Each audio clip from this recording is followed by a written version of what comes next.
สวัสดีครับคลิปนี้เดี๋ยวมาดูไฟฉายคาดหัวอันนี้กันนะครับ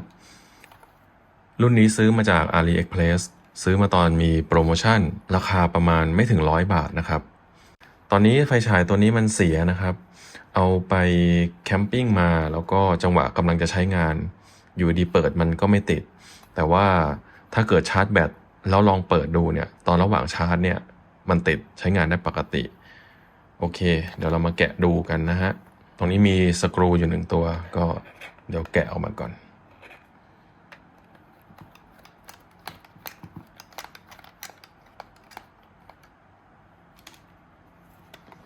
โอเคโอ้ข้างในก็จะมีง่ายๆอยู่แบบนี้นะครับ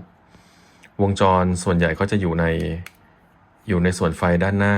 แต่ส่วนที่เป็นกล่องด้านหลังก็จะมีถ่านอยู่1 ก้อนนะครับตอนนี้จะเห็นว่าถ่านนี่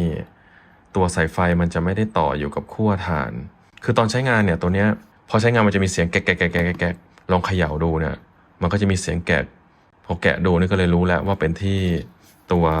เทปกาวเนี่ยมันไม่แน่นพอมันเขย่าไปมามันก็คงกระชากให้สายไฟขาดจากขั้วถ่านอันนี้ก็ซ่อมไม่ยากนะฮะเดี๋ยวก็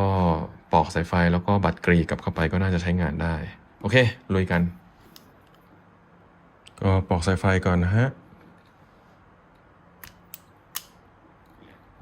เห็นไหมโอเคเดี๋ยวทดลองดูก่อนลองเอาขั้วบวกมาแตะดูก่อนแล้วก็เปิดไฟดู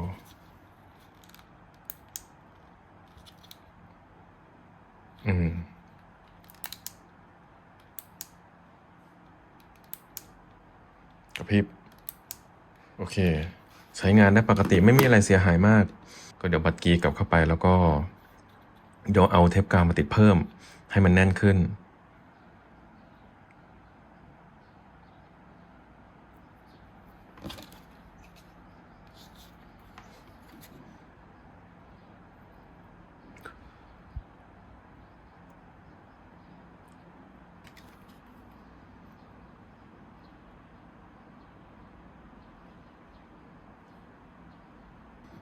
แล้วก็บัดกีเข้าไปเลย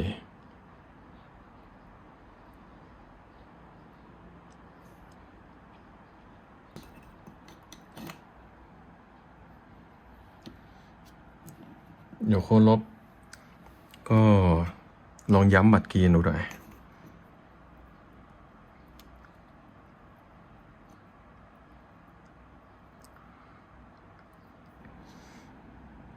เสร็จแล้วก็ประมาณนี้นะครับโค้ดลบขั้วบวกแล้วก็แปะลงไปตรง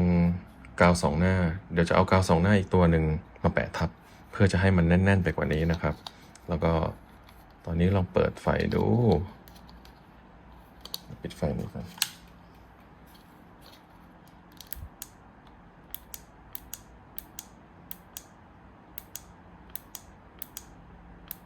โอเคใช้งานได้ปกติแล้ว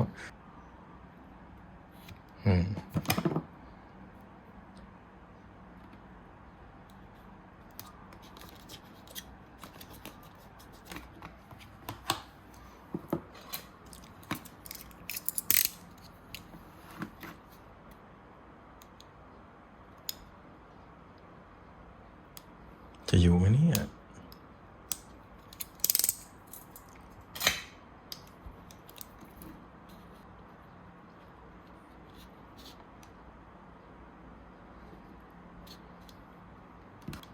โอเค เสร็จแล้วก็ประกอบกับเข้าไปนะครับ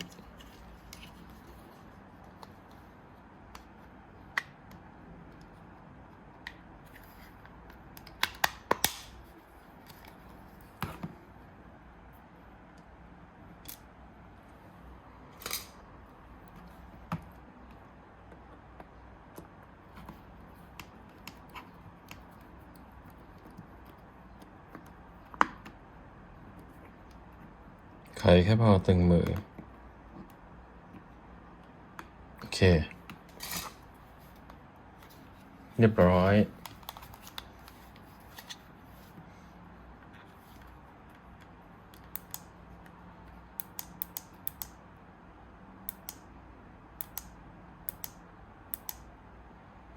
โอเค กลับมาใช้งานได้ปกติแล้วนะครับ ก็คลิปนี้ก็น่าจะมีเพียงแค่นี้ซ่อมง่ายๆ ไม่ยากสำหรับใครที่มีไฟฉายคาดหัวรุ่นนี้ก็ลองดูนะครับ ถ้าเขย่าแล้วมีอาการเสียงแกกๆแสดงว่าฐานที่อยู่ข้างในเนี่ยมันไม่ติดกับกาวสองหน้าแล้ว ก็อาจจะมีโอกาสที่สายไฟที่ขั้วถ่านมันจะหลุดได้ วิธีการซ่อมก็ไม่ได้ยากอะไร ขอบคุณที่รับชมครับ สวัสดีครับ